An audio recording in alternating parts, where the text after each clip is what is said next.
नमस्कार, मैं चंदा यादव आपके साथ। आप देख रही हैं जस्ट इंडिया। खबरों के प्रायोजक हैं एशियन कलर कोटेड इस्पात लिमिटेड। आपका विश्वास हमारी पहचान। मेडिफिर international taken a step to keep you safe from corona virus. रंज किया showroom in Rohtak and Bahadurgarh.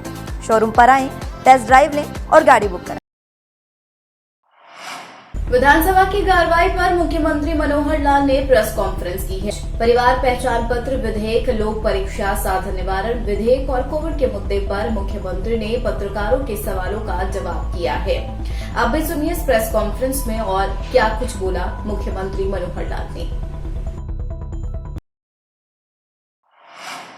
Haryana के गृह मंत्री अनिल विज को सांस लेने में दिक्कत होने के चलते पीजीआईएमआर चंडीगढ़ में पिछले दिनों उन्हें भर्ती कराया गया था, लेकिन भर्ती होने के बावजूद वे लगातार एक्टिव मोड पर नजर आ रही हैं। बता दें, अपने कार्यालय के काम निपटा भी रहे हैं। वहीं गृह मंत्री अनिल विज का कहना है कि मुझसे बड़ा लड़ैया कौन है, हर जंग जीत कर लौटा हूं, यह जंग भी जरूर जीतूंगा।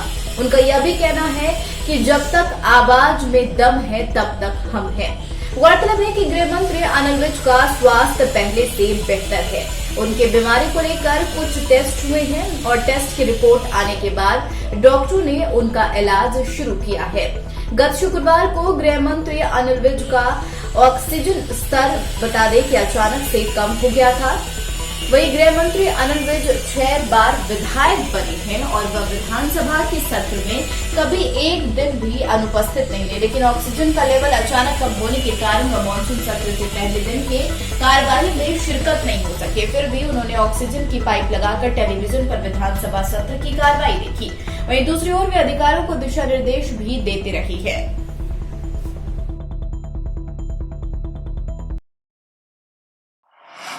महम चौबीसी के निंदाना गांव के पहलवान दीपक नेहरा के रूस में हुई वर्ल्ड कुश्ती चैंपियनशिप में ब्रॉन्ज मेडल जीतकर मां बाप, गांव, प्रदेश व देश का नाम रोशन किया है। रूस में 16 से 22 अगस्त से बीच हुई थी प्रतियोगिता। बता दें, मंगलवार को महम चौबीसी के चबूतरे पर दीपक नेहरा का निंदाना व क्षेत्रवासियों ने जोरदार स्वागत किया है।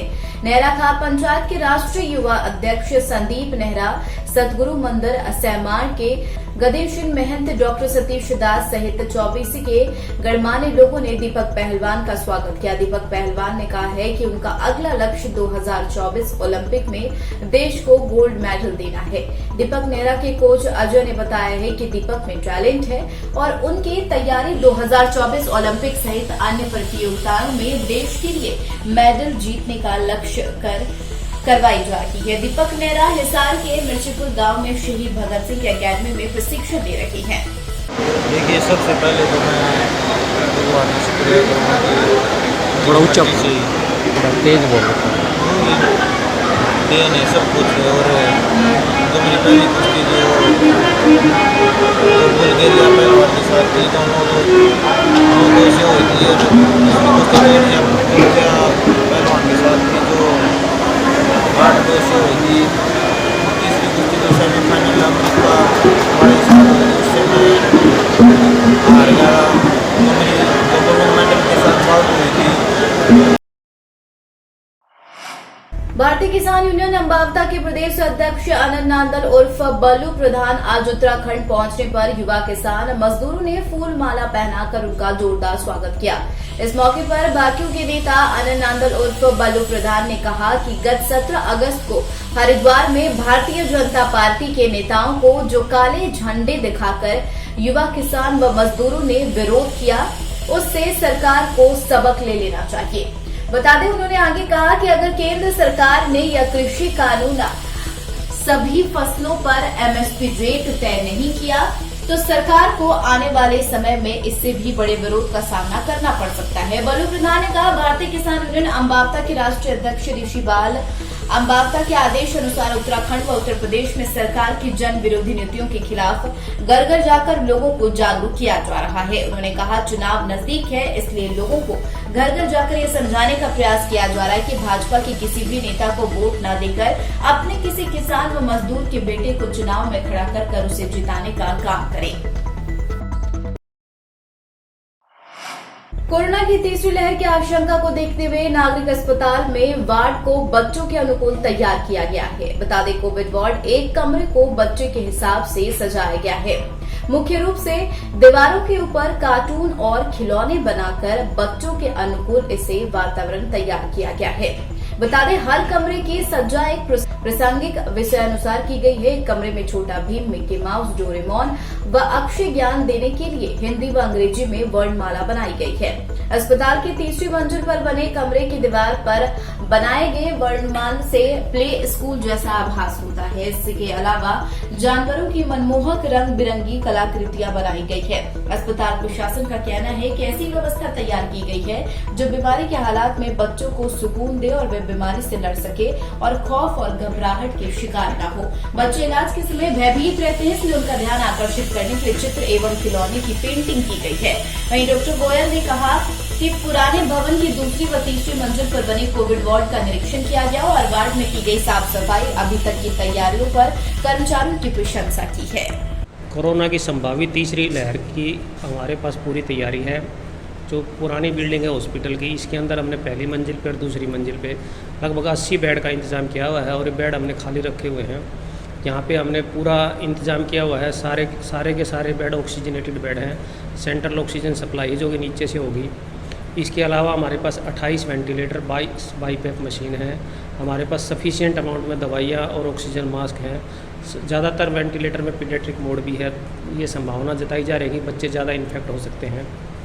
तो हमारे पास पूरी तैयारी है। जैसे कि आपने अभी राउंड भी लिया है कि पूरे सारे वार्ड की सफाई कर दी गई है। सारे वार्ड में हमने दोबारा से रंग रोगन करा के बिल्कुल साफ़ कर दिया है और पूरा एक स्टाफ और 4 हमने आउटसोर्सिंग के जो बंदे हैं वार्ड सर्वेंट वो लगा रखे हैं, ताकि ये किसी भी समय अगर कोई मरीज आता है तो हम हर समय तैयार हैं। कुरुक्षेत्र के पिहोवा उपमंडल स्थित बेकरी की दुकान पर 1 दर्जन से अधिक हमलावरों ने तोड़फोड़ की है। घटना सीसीटीवी में कैद हुई है। बता दें, पुलिस ने मौके पर पहुंचकर जांच शुरू कर दी है। दरअसल मंगलवार को पिहोवा कुरुक्षेत्र रोड पर स्थित बेकरी की दुकान पर लगभग 13 से 14 ज्ञात लड़कों ने तोड़फोड़ की है। वहीं सीसीटीवी में तोड़फोड़ की पूरी घटना कैद हो गई है। सूचना पाकर शहरी थाना प्रभारी एसएचओ सहित पुलिस टीम मौके पर पहुंची है और सबूतों को जुटाने में लग गई है।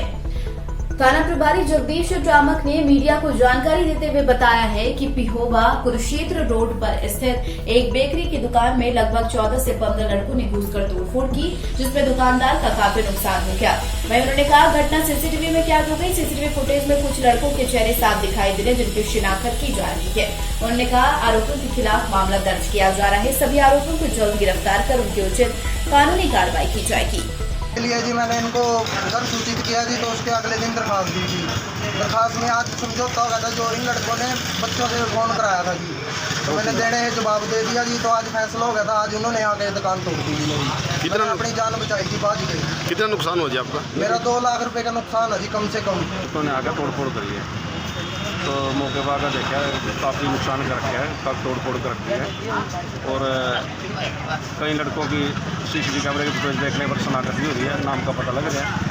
तो उनकी शनाख्त करके एफआईआर दर्ज करते हैं। कंप्लेंट एफआईआर दर्ज करके हर उन लड़कों पर रेड करेंगे, उनके खिलाफ सख्त से सख्त कार्रवाई। यमुनानगर के हथेनीकुंड बैराज में 18 गेट हैं और इन गेटों को खोलने के लिए पहले कई कर्मचारियों की ड्यूटी भी लगती थी। बाढ़ व वर्षा के दौरान इसमें काफी दिक्कतें आती थी, लेकिन अब यह सिस्टम हाईटेक किया गया है। बता दें, इन सभी गेटों को एक बार में खोला जा सकता है और इसके अलावा किस गेट से कितना पानी डिस्चार्ज हो रहा है, यह भी डाटा स्टोर रहेगा। हथेनीकुंड बैराज से हरियाणा, हिमाचल, उत्तर प्रदेश, दिल्ली और राजस्थान को पानी की सप्लाई होती है। वर्षा के दिनों में यह हथेनीकुंड बैराज काफी चर्चा में रहता है, जब लगातार पानी का डिस्चार्ज होता है। आजकल इस बैराज में 17 से 18 हजार क्यूसेक पानी डिस्चार्ज हो रहा है, जो विभिन्न नदियों व नहरों में छोड़ा जाता है। बता दें, बैराज का सिस्टम हाईटेक होने से निश्चित रूप से उसमें पारदर्शिता आएगी। किस गेट से कितना पानी डिस्चार्ज हुआ है, यह डाटा भी स्टोर हो सकेगा, जिसे कभी भी देखा जा सकता है। इसका सबसे बड़ा है कि हम यहीं इस रूम में बैठ के बैराज के, WJC के, EJC के सभी गेट्स को एक इकट्ठे यहाँ से ऑपरेट कर सकते हैं। पहले मैनुअल में तो लोग कितने लोगों को हमें लगाना पड़ता था। बारिश के दिनों में भी बारिश आ रही है तो उनको भी दिक्कत होती थी। तो अब यहाँ पर यहीं बैठे बैठे सारे गेट ऑपरेट हो सकते हैं एक ही समय में, और एक ही आदमी उन सबको कंट्रोल कर सकता है। और उसको हम अपने ऑफिस में बैठकर चंडीगढ़ या कहीं भी उसको चेक भी कर सकते हैं कि किस गेट से इस समय में कितना डिस्चार्ज चल रहा है, कौन कौन से गेट उस टाइम ओपन है, कितने ओपन है, वो सारा चेक हो सकता है। फिलहाल जो सिचुएशन है सर हथनीकुंड बैराज पर, क्या अपडेट है? ये हथनीकुंड बैराज पे अभी जो आज का पानी है वो 17,000 और 18,000 के बीच में टोटल पानी अवेलेबल है, और उसमें ईजेसी में 2,000 पानी चल रहा है, और जो हमारी डब्ल्यूजेसी है उसमें तकरीबन 14,500। पहले मैनुअली ऑपरेट होता था, अब इसको ऑटोमेटेड किया जा रहा है और अभी ट्रायल फेज पे है।